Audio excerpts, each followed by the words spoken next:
इस दुनिया में जो लोग हिम्मत नहीं खोते, सफल होने के रास्ते उनके कभी बंद नहीं होते। आज एक ऐसे वेटर की कहानी सुनाऊंगा जिसने करोड़ों की कंपनी बना दी। नमस्कार, मैं Vivek Bindra, founder and CEO बड़ा बिजनेस .com। इस लड़के का नाम है कुणाल और इसने करोड़ों की कंपनी बनाई है। इसने कैफे आउटलेट्स खोल दिए, 150 से ज्यादा आउटलेट है, 500 खोलने लगा है। आज 100 से ज्यादा प्रोडक्ट रेंज बना दी और वर्ल्ड क्लास फैक्ट्री तैयार कर दी। 7 स्ट्रैटेजी बताऊंगा। पहली स्ट्रैटेजी क्या है? Organised chain of QVA strategy. Powerful है QVA स्ट्रैटेजी। क्या होता है ये QVA? कुणाल जो होटल में वेटर था, एक दिन उसके जन्मदिन पे सारे दोस्तों ने बोला आज पार्टी चाहिए भैया। अब पार्टी में उसने अपने 10 दोस्तों को बुला तो लिया, लेकिन सबकी डिमांड अलग थी। किसी को कॉफी पीनी है, कहा कैफे कॉफी डे में। किसी को मैकडॉनल्ड का बर्गर खाना है, बढ़िया फ्रेंच फ्राइज खाने हैं। किसी को पिज्जा हट का पिज्जा खाना है। कोई बोला बास्किन रॉबिन की आइसक्रीम खिला दे। वैरायटी डिमांड, लेकिन लिमिटेड बजट।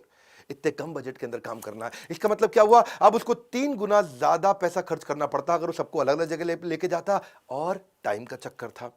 तो कुणाल ने सोचा कि भाई इसका मतलब सारे स्कूल कॉलेज के बच्चों को दिक्कत आती होगी, अलग अलग जगह खाने की इच्छा है भाई, इतने अगर ग्रुप में जाए तो उसने सोचा कि यार अगर मैं ढूंढ भी लूं कोई, तो अनऑर्गेनाइज सेक्टर में रामू का कैफे, शामू का कैफे, टिंकू बिल्लू, चंपक का कैफे, ये छोटा मोटा तो मिल जाएगा, लेकिन कोई ऑर्गेनाइज रिटेल चेन नहीं है। और QVA का मतलब क्या है? जहां क्वालिटी कंसिस्टेंट हो, क्योंकि छोटे मोटे कैफे में क्वालिटी कंसिस्टेंट नहीं होगी, वैरायटी सारी नहीं मिलेगी, और ए मतलब अफोर्डेबल नहीं होगा। तो इसने मॉडल समझा कि मैं एक ऑर्गेनाइज्ड चेन बना सकता हूं आगे चल के, जिसमें क्वालिटी एक जैसी हो, जिसमें वैरायटी सारी मिल जाए। भाई मेरे को मैकडॉनल्ड ना जाना पड़े, पिज्जा हट ना जाना पड़े, बास्किन रॉबिन, सब कुछ एक छत के अंदर मिल जाए। अम्ब्रेला बोलते हैं इसको। कुछ ना आए हाथ, समझ लेना डुबकी अभी अधूरी है। पानी में जाता है ना, कुछ ना आए हाथ, समझ लेना डुबकी अभी अधूरी है। चाहे जितना भी मुश्किल हो, पहला कदम जरूरी है। उसने अपना पहला कदम लिया और उसने सोचा मैं नाम रखूंगा कैफे क्रेम, यानी कि पूरा अम्ब्रेला। और इस अम्ब्रेला के अंदर मैं सारी चीजें लेकर आने का प्रयास करूंगा, एसोसिएटेड, जो क्लोजली एसोसिएटेड प्रोडक्ट होते हैं।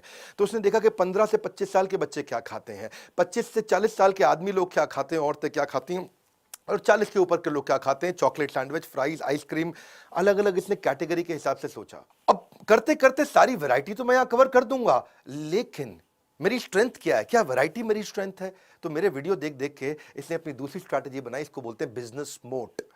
इसने बिजनेस मोट प्लान किया। मैं समझा दूंगा, इजी कर दूंगा आपको। इसका विस्कोसिटी और प्राइस एडवांटेज, इसका बिजनेस मोट है। पहले समझो मोट क्या होता है, MOAT। ये वॉरेन बफे ने वर्ड फेमस किया, मोट। ये वॉरेन बफे तो आप जानते हैं, कभी वीडियो बना के दूंगा उनके बारे में। मोट होता है, ये वो एडवांटेज है जिसके कारण कंपटीशन आपको कभी भी हरा नहीं सकता। ये आपकी वो ताकत होती है, उसको बोलते हैं मोट। पुराने जमाने में जो किला हुआ करते थे, बड़े बड़े किले होते थे, महाराजा लोग उस किले के आसपास बड़ी गहरी खाई सी खोद दिया करते थे कि अगर कोई आकर के शत्रु हमला करेगा तो खाई को पार नहीं कर पाएगा आसानी से। इसको बोलते हैं मोट, यानी कि आपका शत्रु, यानी कि आपका कंपटीशन आपको कभी हरा ना पाए, बिजनेस मोट। इसने सोचा कि मैं कॉम्पिटिटिव एडवांटेज जो बिजनेस मोट बनाऊंगा, उसने उसको विस्कोसिटी को बना दिया। विस्कोसिटी समझो क्या होता है? विस्कोसिटी होता है मतलब जो कॉफी होती है ना, उस कॉफी को गाढ़ा इतना बना दिया, इतना थिक कॉफी बना दिया कि वो उस प्राइस के अंदर कोई और इतनी थिक कॉफी बना ही नहीं सकता। देखो जनरली क्या होता है, जब आप कॉफी पीने जाते हो तो रेगुलर मिल्क ले लो, रेगुलर कॉफी पाउडर ले लो, रेगुलर शुगर ले लो, मिला दो, कॉफी बन जाती है 50 रुपए की। उसमें बर्फ मिला दो तो कोल्ड कॉफी बन जाती है। लेकिन उसमें रेशियो किसी को मालूम नहीं भाई कितना डालना है, इसमें बर्फ कितनी डालनी, कॉफी कितनी डालनी, चीनी कितनी डालनी, दूध कितना डालना, पानी कितना डालना, रेशियो मालूम नहीं लोगों को। तो उससे रिस्क रहता है किसका? टेस्ट का और हेल्थ का। टेस्ट मतलब अब पता नहीं आपने कॉफी कितनी डाली तो स्वाद हर बार एक जैसा आएगा नहीं, और अगर बर्फ ज्यादा डाल दी तो गला खराब है, हेल्थ का भी रिस्क हो गया। फॉर्मूला समझो, फॉर्मूला क्या है? नो गारंटी ऑफ प्रोसेस मतलब नो गारंटी ऑफ क्वालिटी। अगर प्रोसेस की गारंटी नहीं है, कॉफी कैसे बनेगी? तो क्वालिटी की गारंटी नहीं है, कॉफी कैसे बनेगी? मेरी बात समझ रहे हैं? यानी कि टेस्ट की गारंटी नहीं है। कभी कॉफी कम डाल दी, ज्यादा डाल दी, दूध कम डाल दिया, ज्यादा डाल दिया, कभी फुल क्रीम डाल दिया, कभी टोन डाल दिया। प्रोसेस की गारंटी नहीं तो क्वालिटी की गारंटी नहीं। अब इसने कहा कि मैं इसको ठीक करता हूं। तो कुणाल अपनी नौकरी में अर्निंग और लर्निंग दोनों कर रहा था। उसने क्या किया? उसने वहां पे अपने होटल के अंदर रेसिपी को सीखा जिससे टेस्ट मिलता है, और प्रेजेंटेशन स्किल को सीखा जिससे सेल्स मिलता है। रेसिपी से टेस्ट और प्रेजेंटेशन से सेल्स, दोनों चीजें उसने होटल में सीख ली। अब इसने सोचा मैं कैफे क्रेम चालू करता हूं, और इस कैफे क्रेम के लिए इसने कॉम्पिटिटिव एडवांटेज मेरे वीडियोस देख देख करके बड़ा अच्छा बिल्ड किया। आज देखो 150 आउटलेट खोला, दम है ना आदमी में, कि इसने कूका कैफे अपनी लॉन्च कर दी। जो उनकी थी कुका कॉफ़ी, उसकी खास बात क्या है, वो बिल्कुल थिक है और उसमें ज़ीरो प्रोसेसिंग कर दिया आउटलेट के अंदर। तुझको कुछ नहीं करना भाई, जो आउटलेट पे बना रहा है उसको कुछ नहीं करना, काटो घोलो और पिला दो क्या, काटो घोलो और पिला दो, यानी कि बस पहले से ही सब कुछ रेडीमेड आएगा, उसको काटो घोलो और पिला दो। इसमें आपको यूज प्रोसेस्ड मिल्क पहले ही डाल दिया इन्होंने, मतलब क्या, प्रोसेस्ड मिल्क पहले ही डाल दिया कॉफ़ी बनाने के लिए, पानी अब ऐड करना नहीं है, और ये मेल्टेड आइसक्रीम से भी ज़्यादा थिक कर दी। मुद्दा यह है कि गाढ़ेपन से क्या है, देखो जितना गाढ़ापन कॉफी में आता है उतनी देर तक जीभ पे स्वाद रुकता है। Higher viscosity, longer the taste, जितना गाढ़ापन होगा उतना जीभ पे स्वाद रुकेगा। तो इसीलिए कुक्का इनका फेमस हो गया। कुक्का इनकी कॉम्पिटिटिव एडवांटेज, जो विस्कोसिटी है ना, कुक्का की गाढ़ापन है, वो उनकी स्ट्रेंथ बन गई। इसीलिए अब कस्टमर आता है कुक्का कुक्का करता है जी, क्या करता है, कुक्का कुक्का इतना फेमस हो गया, ओए चल कुक्का पी के आते हैं, ओए कुक्का पी के आते हैं। अब कुक्का दिमाग में घुस गया लोगों के, बस एक आइटम के लिए कस्टमर आता है, बाकी भी खरीद के जाता है। मेरी बात समझ लेना, ये होता है कॉम्पिटिटिव एडवांटेज। एक चीज आपके पास ऐसी होनी चाहिए जो किसी के पास ना हो।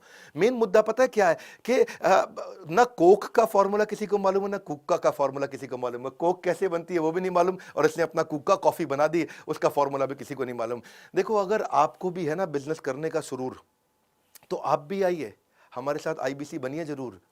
अगर आपको भी ऐसे स्टार्टअप बिल्ड करने हैं जैसे इसने किया कुणाल ने, तो आप भी बोर्ड लाइन नंबर पे फोन करके ज्वाइन करिए, हमारे को पता करिए कि मैं अपने स्टार्टअप शुरू करना चाहता हूं। स्टार्टअप शुरू करने से पहले या तो एवरीथिंग अबाउट एंटरप्रेन्योरशिप खरीद लीजिए, बिजनेस कर रहे हैं तो भी खरीद लीजिए। लेकिन अगर आप आईबीसी ले लेंगे तो आईबीसी में हमारे यहाँ से बहुत ट्रेनिंग मिलती है, बहुत ट्रेनिंग मिलती है। मैं ये सुझाव दूंगा, देश में किसी को भी स्टार्टअप करना हो, एक बार आईबीसी जरूर बन जाइए, एक साल हमसे खूब ट्रेनिंग ले लीजिए, सेल्स भी सीखिए, बिजनेस के सारे मॉडल सीखिए। अब कुका में इनकी दो एडवांटेज हो गई, एक इन्होंने रॉ मटेरियल सस्ते में बना दिया क्योंकि इनको अफोर्डेबिलिटी चाहिए थी, और दूसरा थिक कॉफी बना दिया, क्योंकि देखो बाकी जगह अगर आप कॉफी पीते हो स्टारबक्स में, कैफे कॉफी डे में, वहां 150-200 रुपए की मिलती है, इनकी कुका 40 रुपए की हो गई, यानी कि साधारण कॉफी के रेट पे इन्होंने कर दिया। तीसरी स्ट्रैटेजी क्या है, ये फ्रेंचाइज पे जाने वाले थे अब, तो वहां पे देखा कि इंक्रीमेंटल एक्सपेंडिचर से एक्सपोनेंशियल रेवेन्यू कैसे लेकर के आऊं, ये इनकी तीसरी स्ट्रैटेजी। अब सोचा बिजनेस को मुझको स्केल करना है तो मैं केपेक्स नहीं लगाऊं, मैंने डॉक्टर विवेक बिंद्रा से सीखा है, मैं फ्रेंचाइज के थ्रू जाऊं। तो इनका प्रोडक्ट तैयार हो गया कुक्का, इनके सारे बाकी सैंडविच सब इन्होंने तैयार कर लिए, प्राइस तैयार हो गया, पोजीशनिंग तैयार हो गया, दिक्कत थी प्लेस की। अब जिस फ्रेंचाइजी को उन्होंने कहा कि भाई तू मेरा फ्रेंचाइजी बन जा और तू मेरा माल बेच, मैं तुझको रेडीमेड माल दूंगा, काटो घोलो पिला दो, वहां अपने यहां पिला।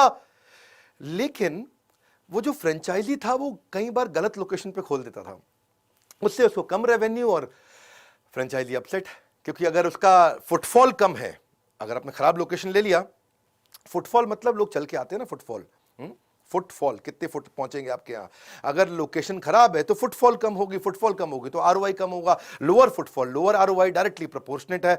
जिंदगी की राहों में जो मुश्किलों से लड़ा है, सफलता की रेस में वही आगे खड़ा है। इतनी सारी प्रॉब्लम सुनने के बाद उन्होंने सोचा कि क्यों नहीं आउटलेट पे खुद ही हम जाकर के देखें समस्या क्या है। और जब वहां जाके देखा, अजीबो गरीब जगह पे फ्रेंचाइजी आउटलेट खोलते थे कि जहां रात के अंधेरे तो छोड़ो, कोई दिन के उजाले में भी ना पहुंच सके, ऐसी जगह जाके खोल लेते थे कि वहां आसपास ना स्कूल है ना कॉलेज है, मोहल्ले की 5वीं गली में तीसरे फ्लोर पर जाके खोला है। दे रियलाइज कि भाई ये गलती तो हमारी है, हमने उसकी मदद नहीं करी लोकेशन ढूंढने में।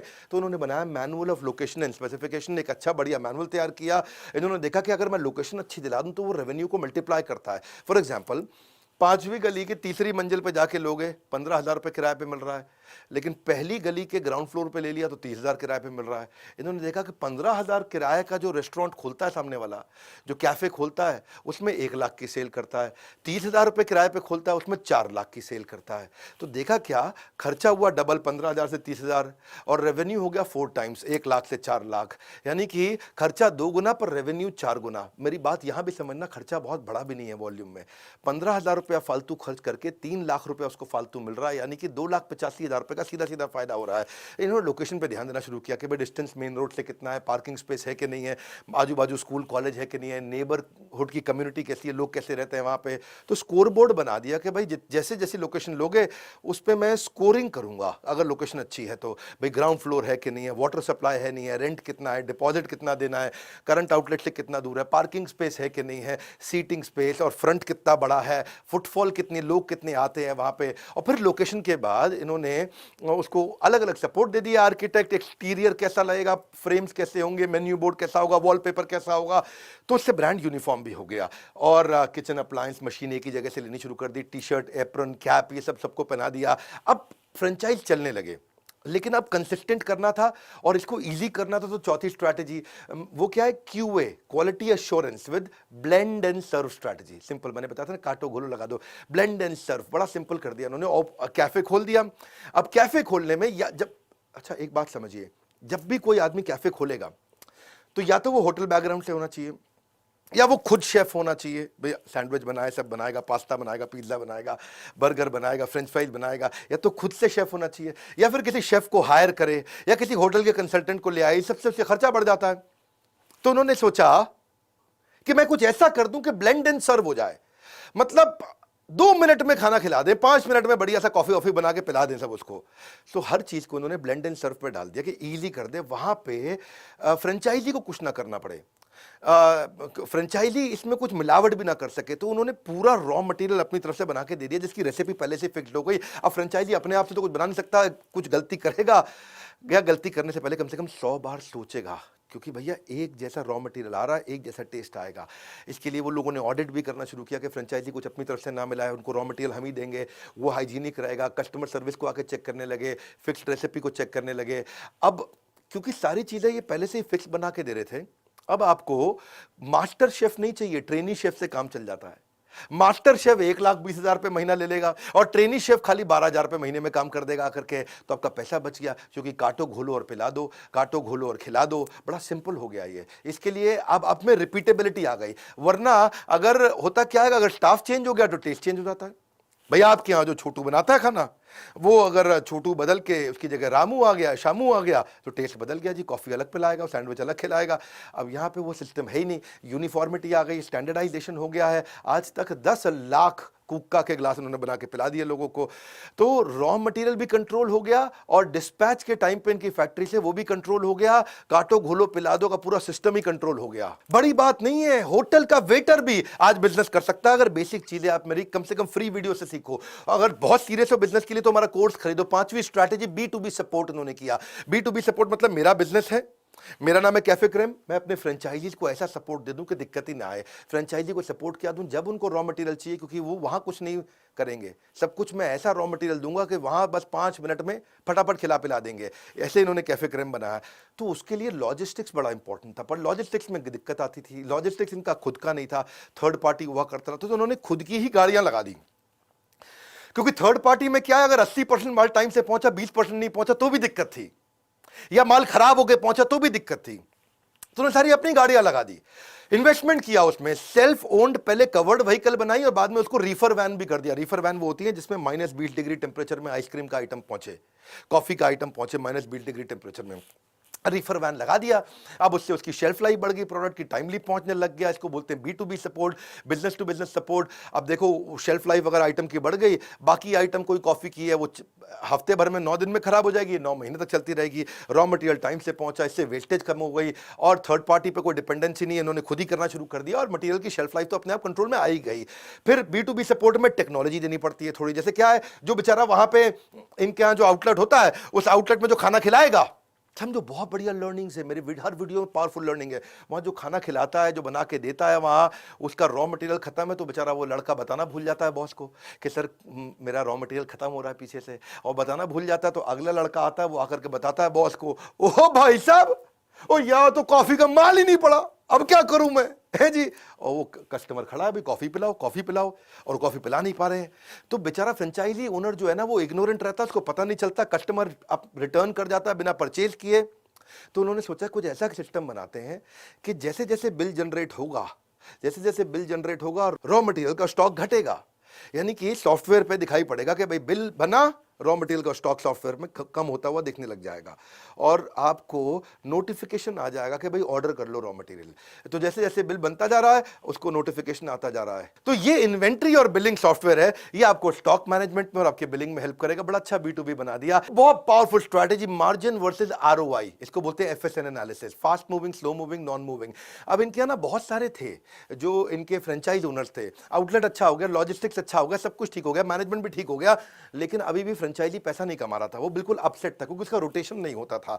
और इन्होंने सोचा कि भाई अच्छा फ्रेंचाइजी कमा नहीं रहा है, चलो उसका मार्जिन 20 से 30% कर देता हूं। 30% मार्जिन कर दिया तो भी फ्रेंचाइजी अभी नहीं कमा पा रहा था, फ्रेंचाइजी अभी भी अपसेट था क्योंकि because they were not able to make money, दुखी था फ्रेंचाइजी।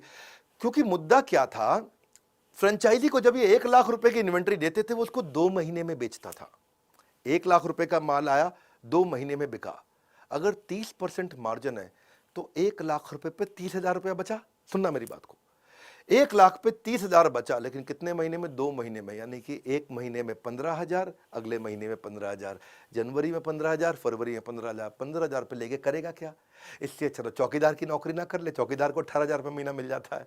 तो परेशान होने लग गया फ्रेंचाइजी, भाई ये तो काम ही नहीं चलेगा इससे, क्योंकि कुछ आइटम बिकने में टाइम लग जाता था, और अगर उसको 2 महीने से ऊपर लग गया तो और हालत खराब। तो ज्यादातर फ्रेंचाइजी यही प्रॉब्लम देख रहे थे। तो इनको समझ में आया कि भाई ये आरओआई के कारण एक बड़ा एट्रिशन का रिस्क आ गया है, और इस एट्रिशन के रिस्क के चक्कर में भाई फ्रेंचाइजी छोड़ छोड़ के चले जाएंगे ऐसे। तो उन्होंने रियलाइज किया कि दिक्कत मार्जिन की नहीं है, दिक्कत आरओआई की है। जब तक है बिजनेस में प्रॉफिट उम्मीद से ज्यादा, तभी तक फ्रेंचाइजी भी बिजनेस में जुड़े रहने का रखता है इरादा। तो मैं यूट्यूब पे FSN एनालिसिस का वीडियो दिया था, fast moving, slow moving, non moving, भैया कैसे रन करना है। तो इन्होंने उससे सीखा, और इन्होंने भी अपने आइटम को अब देखने लगे कि भाई कौन सी चीज ज्यादा बिकती है वो ज्यादा दो, कौन सी चीज स्लो मूविंग है वो कम दो, कौन सी चीज बिकती नहीं है वो अपने फ्रेंचाइजी को मत दो। मेरी बात समझ में आई? यानी कि 1 लाख रुपए में ज्यादातर चीजें वही दूंगा फ्रेंचाइजी को जो फट से बिक जाती है। इजी कर देता हूं, आप मेरे चैनल पे आए हो ना, यहाँ तो बात आसानी से समझ में आती है। साधारण भाषा में समझो, मैंने 1 लाख रुपए फंसा रखा है। अब 1 लाख पे मुझे 30% मिलने हैं, यानी कि 30,000 रुपए मिलने हैं। अब 30,000 रुपए मुझको 15 दिन बाद मिलेंगे, या 30,000 रुपए मुझको 2 महीने बाद मिलेंगे। 30,000 रुपए मुझको 2 हफ्ते में मिलेंगे या 2 महीने में मिलेंगे, इतनी सी बात है। तो उस 1 लाख पे जल्दी जल्दी जल्दी जल्दी मिल जाए।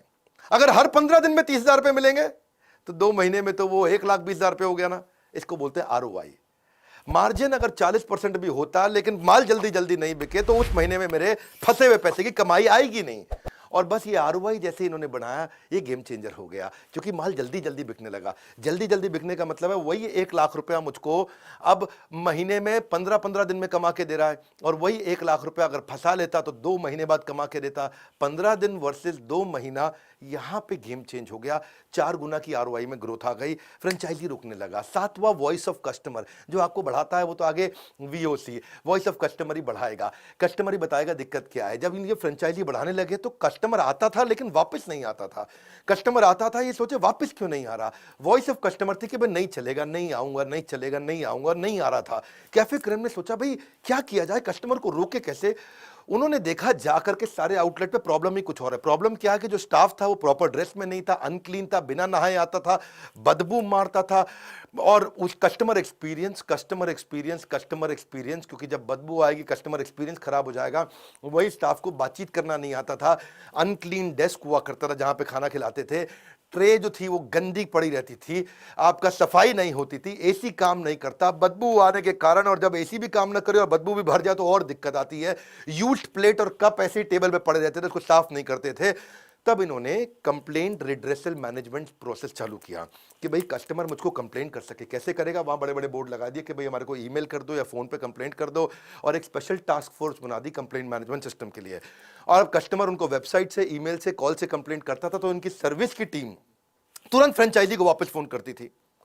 अरे गुप्ता जी, आपने हमारी फ्रेंचाइजी ली, आपके यहां से शिकायत आ रही है कि आपके लड़के के यहां बदबू आती है, वो साफ सुथरा नहीं रहता। तो गुप्ता जी घबरा गए और अब इसको ठीक करना पड़ेगा। इससे क्या किया, इन्होंने देखा कि कहीं पे स्टाफ ठीक से बात नहीं कर रहा, कहीं साफ सफाई नहीं है। उन प्रॉब्लम से इन्होंने TNA कर लिया, ट्रेनिंग नीड एनालिसिस, कि इनको क्या ट्रेनिंग दे। जैसे ही प्रॉब्लम आएगी, जब भी आएगा क्राइसिस, तुरंत बनाए प्रोसेस। इन्होंने ट्रेनिंग नीड आइडेंटिफिकेशन TNI कर लिया कि इस वाले फ्रेंचाइजी को ये दिक्कत आ रही है, इसकी ऐसे ट्रेनिंग करेंगे, इस फ्रेंचाइजी को ये दिक्कत आ रही है, इसकी ऐसे ट्रेनिंग करेंगे। Training need analysis, training need identification जैसे ही किया तो आपकी सबसे असंतुष्ट ग्राहक ही आपको सीखने का सबसे बड़ा सोर्स होते हैं। और हमने भी एवरीथिंग अबाउट एंटरप्रेन्योरशिप में यही किया। जो जो बिजनेस की बड़ी बड़ी प्रॉब्लम है उससे हमने TNA TNI से अपने कोर्स को बनाया। जो जो बिजनेस की प्रॉब्लम है ढूंढ ढूंढ के सारे टॉपिक्स हमने कवर कर दिए। जो भी टॉपिक चाहिए आपको बिजनेस का, हमारे एवरीथिंग अबाउट एंटरप्रेन्योरशिप में हमने डाला। इसके बाहर कोई बिजनेस की प्रॉब्लम नहीं है, इसीलिए इसका नाम है एवरीथिंग अबाउट एंटरप्रेन्योरशिप। बिजनेस करना है या कर रहा है, फोन करके पूछिए इसके बारे में, पता लगाइए। हमारे काउंसलर वेट करेंगे आपके कॉल का। इन्होंने किया क्या, एग्जीक्यूशन किया एट फ्रेंचाइजी, रेजोल्यूशन किया एट कंज्यूमर। इससे कंज्यूमर भी खुश हो गया, 48 घंटे में फ्रेंचाइजी को के साथ में एग्जीक्यूशन भी कर दिया। बड़ा सिंपल है, कस्टमर सेटिस्फैक्शन बढ़ा, रीपर्चेज रेट बढ़ा, रेवेन्यू अपने आप बढ़ा, और फ्रेंचाइजी का और इनका ब्रांड ट्रस्ट भी बढ़ा। इससे रिपीट सेल्स आने लगी। और अगर रिपीट कंप्लेन आ रही है सेम फ्रेंचाइजी के पास से, तो उसको वार्निंग दे देते थे, क्योंकि भैया जमाना बदल रहा है, फ्रेंचाइजी तू भी अपने आप को खुद ही बदले, नहीं तो दिक्कत हो जाएगी। अब ये इससे कैफे क्रिम का ग्रोथ बहुत जबरदस्त हुआ। यही मैं कहूंगा कि कुणाल की खासियत है कि अपनी लर्निंग पे फोकस करते रहे और इनकी ग्रोथ होती रही।